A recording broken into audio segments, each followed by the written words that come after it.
friends, so temperatures are rising, so we need to cool down, right? So instead of drinking the sugar coated drinks and all, so let us understand what are the best drinks you can have during summer.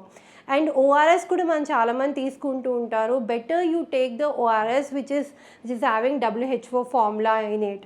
So when you think about the drinks which you can take in summer, the best drink which you can take in summer is coconut water.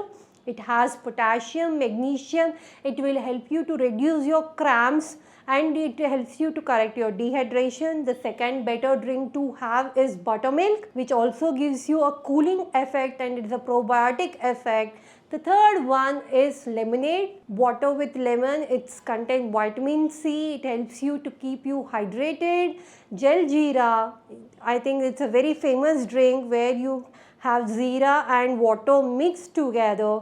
Watermelon juice is also a better one, where watermelon is a fruit which is having more of the water content.